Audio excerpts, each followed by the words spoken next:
This is the Winning Fourcast, where the Gelding and I give you 4 of our best selections for tomorrow's Caulfield race meeting. Later in the program, we'll get on the soapbox too and give a jockey or two a bit of a rev, but saddle up because the Gelding and I are about to jump, and it's welcome to the Gelding. Yes, good morning, Professor. Good morning, listeners. Good to have you on board. Professor, moving on from Saturday, where we think some of the rides may have been a bit questionable, but we've built a bridge and moved on, I hope. Yeah, let's move on and let's look at Caulfield tomorrow. It's a 10-race card, Gelding. The first race at 12 p.m, the last at 5:40. 2 feature races on the card, Gelding. They're both Group 3 races. Race 6, the Chairman Stakes, and Race 7, the Jeffrey Belmain. The tracks are good for at the moment, but that could be upgraded because it's going to be warm today and tomorrow, and the rail is out 4 metres, so the slow lane might be against the rails, Gelding, given that the slow lane was in the centre of the track with the rail in a true position last week. Professor, very, very good. Again, to our listeners, the Caulfield track, we don't have a lot of faith in the Caulfield track, whereas Flemington and Sandown, you can back with a bit of confidence. At Caulfield, there seems to be lanes, Professor, but whether that's a watering, and again, with 2 hot days predicted, I'm worried about the watering of the track at Caulfield. But normally, if the rail's out 4 metres, it tends to favour on-pace runners and leaders, and we must say after last week, that certainly seemed to be the spot to be, Professor. Well, Gelding, we knew that. Well, I think it could easily be observed, Professor. It wasn't observed by some people, but let's get to that later in the program. All right, Gelding, what are your 2 best bets for tomorrow's Caulfield race meeting? Professor, I'll put 2 caveats on the bets for tomorrow. First one is I'm looking for reasonable rides from the jockey. In fact, good rides from the jockey, and hopefully the track hasn't got any particular fast lanes because I'm going later in the day, Professor. First race is race 5, horse number 5, Comito, trained by Kieran Maher and to be ridden by S. Foley. This is an OTI horse, Professor, which I saw it's had 2 starts for 1 win and a second, both in country maidens. So it's a big step up into a Saturday Caulfield meeting. But look, I was just fairly impressed with the way this horse won its maiden win at Werribee, Professor. It sat behind him in about 5th position. Not a very long straight at Werribee, but Steve Foley just moved the horse out. Look, and it went to the line, winning by 2.5 lengths, Professor. Fairly well held. Just looked like the run of a horse that may have a bit of a future to it. Particularly worried about the 2 top horses in Jenny Gone Bonkers and Our Chief. But I just think this horse may have a bit of upside in it, Professor, and at the nice odds of 6-1, but I believe it's 5-1 now. Just maybe a very good each way bet, and hoping that horses can sit. You know, it's a 10-horse race. If it's sitting in that 5th position or 4th position, hopefully coming around the turn can make a bit of a run. So the first bet I like is race 5, number 5, Comito. Then I'm going to the last, Professor, at 5:40 p.m. I like number 1, race 10, number 1, Harry's Yacht, trained by Leon Corsums and Will Larkin, to be ridden by Jamie Mallam. Even though I was a bit disappointed in her rides last week, I still think she's one of Victoria's best riders, and I'm hoping that she can ride this horse well. Look, a very consistent horse round this 84 benchmark, Professor. It's won 2 of its last 5. 2 starts ago, it won at Geelong, their Saturday meeting at Geelong, in a benchmark 84. As you rightly pointed out before in the pre-show, that it's won at the track. I'm just thinking at the odds of 10-1, this is going to be a very, very good each-way bet. Again, hoping it to sit just off the pace and Jamie can make a run down the middle of the track. So with the caveats of no lanes and, they're both well ridden, I think they're both very good each-way chances, Professor, tomorrow. And you like? Yeah, Gelding, I'm going earlier than you. Race 2, the John Moole handicap. It's a benchmark 70 for 3-year-old horses and above. Over 1,000 metres. I like in this race, Gelding, horse number 11, Rhea, coming out of barrier 2. Had 7 starts for pretty impressive 3 wins and 2 placings. So a 43% win rate, 71% place rate. Form over the last 3 races has been faultless, Gelding. 3 from 3. It's 1/3 up. It's third up tomorrow. So that ticks another of our boxes. It's also very smart over the distance. It beat one of the threats to Clisson at Mornington in December. So that's another tick for it. $6 and $2.10, Gelding. So it gives a very, very nice each-way wager for gamblers and punters. Luke Curry's in the saddle. Got a little bit more to say about Luke later on in the program, Gelding, on the soapbox. He's got an 11% career winning rate. Anthony and Sam Friedman are 4th currently on the Metropolitan Trainers Premiership, and they've got an 18% career win rate. So for all those reasons, Gelding, I think Rhea might salute tomorrow in race 2. Then let's turn to race 3, the Ray Benson Memorial, a benchmark 70 race for 3-year-old horses and above for 1,400 metres. Gelding, Ray Benson, a very, very, very good race caller, probably at any other time on 3DB, one of the old race calling stations. In any other history, Gelding, he'd be the number 1 caller. Unfortunately, Bill Collins was calling races at 3DB, so Ray Benson always was second fiddle. Yes, maybe a very, very good race caller, but as you said, Bill Collins, one of the greats. So, yeah. Timing, Professor. Yeah, called his first race at Sale in 1957, Gelding, and he lost his battle with cancer earlier this month. Yeah, not good. 1957, Professor. Probably both in nappies then. Well, you certainly were, Gelding. Yeah. I don't know about me. All right, so in this one I like horse number 11, Tarzing, and I hope it does have some zing, Gelding, especially on lovely. the turn. Coming out of barrier 9, it's only had the 2 starts for 2 wins, so 100% win rate and place rate.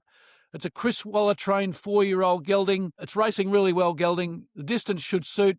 The threat, Hedonist, is carrying 61 kilos, so that's up 8 kilos from the last start. And even though Hedonist's apprentice can claim, it's still a lot to carry, Gelding.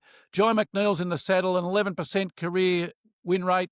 Chris Waller, 14% career rate. So that'll do me. And at $3.40 and $1.50, I think it's a very good bet, Gelding. I like it, Professor. I like them. I like your tips. So my 2 for tomorrow's meeting, Gelding, race 2, horse number 11, Rhea, and race 3, horse number 11, Tarzing. Now, the Professor's Parlay, Gelding, shot to pieces by one of our joint selections, Gelding. The bet of the day, odds on favourite, started at $1.75, ran 4th, so that was the end of the Professor's Parlay, unfortunately. There was a horse named Touchdown. Yes, Gelding. Which was the omen bet, because with the NFL divisional championships online the next day. Yes, you're right there, Gelding.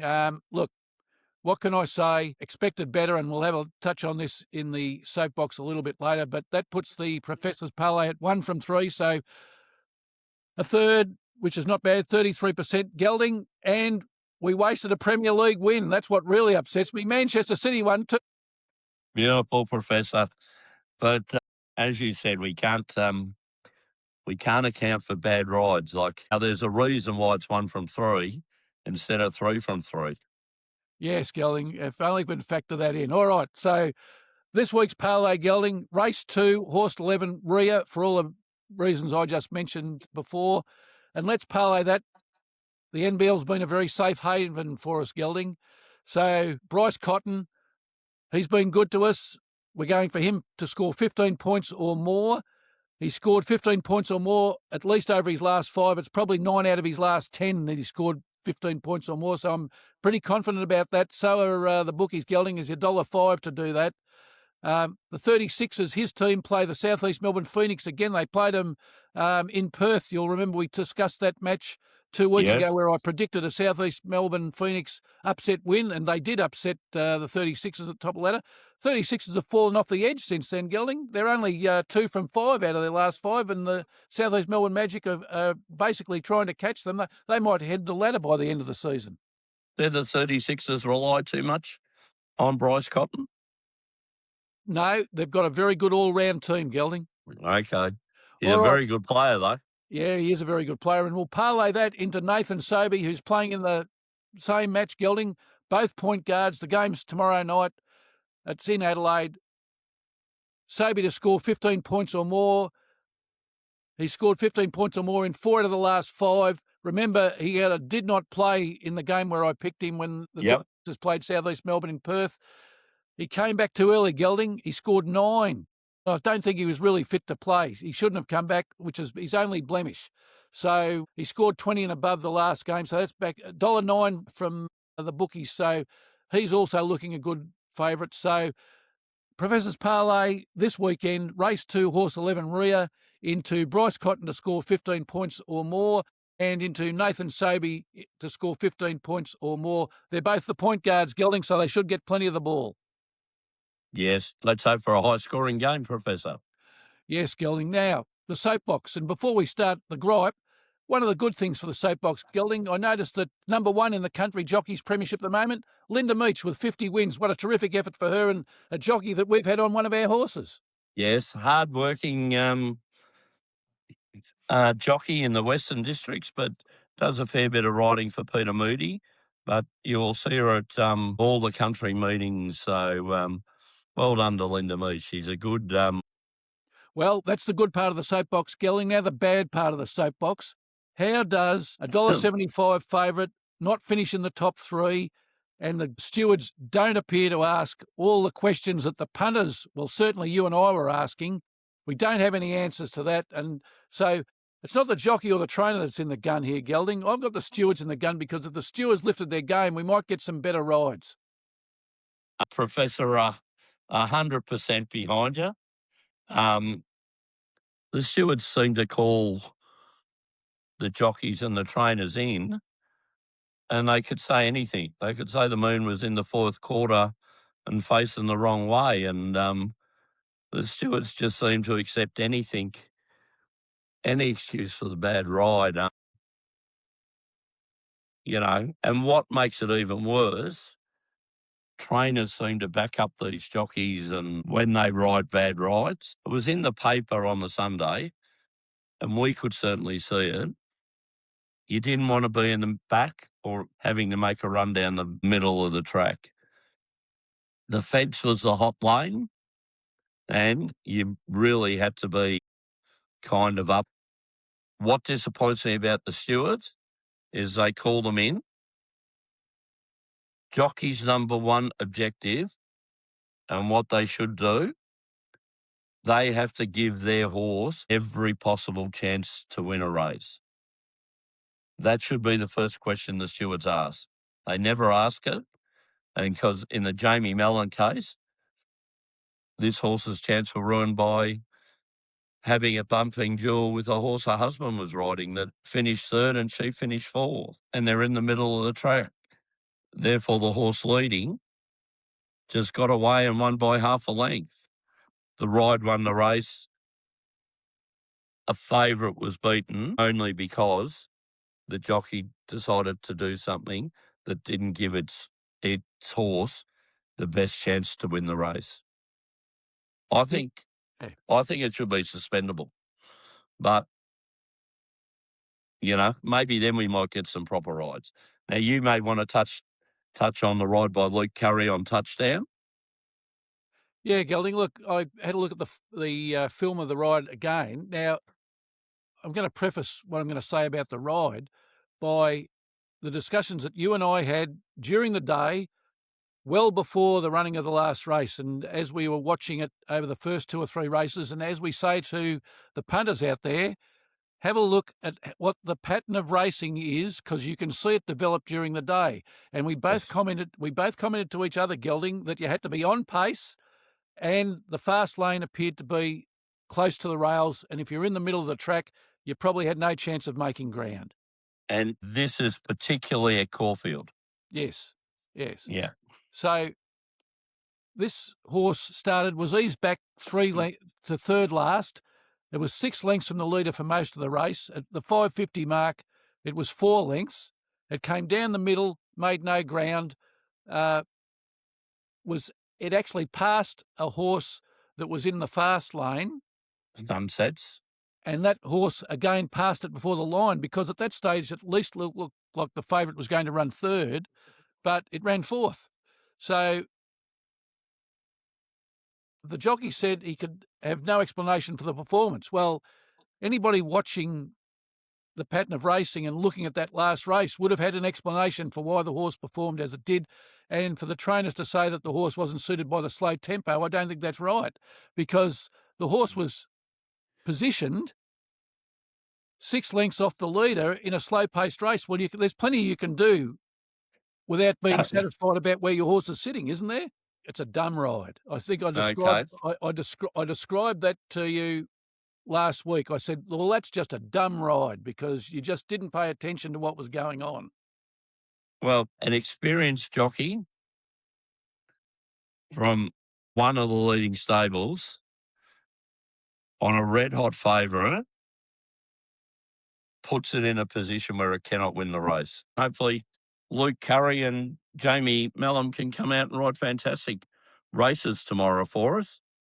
We've tipped them, but we'll be watching the races, Professor, to report back, and I'll be the first one to say if Jamie Mellum rides Harry's yacht beautifully and it gets up and win, I'll be the first one to say what a great jockey she is. Yeah, you're a good cheerleader, Gelding. Yeah. Oh no, I like her. I think she's, one of the best jockeys in Australia at the moment. So, and that's what we expect her to ride like, Professor. When you have an opinion of someone like that, and Luke Curry, I've got an impression, a very good professional rider. However, those rides last week, I didn't think were up to standard. All right, Gelding. Well, we wish punters the best of luck tomorrow. So until next Saturday, it's good luck. And good punting.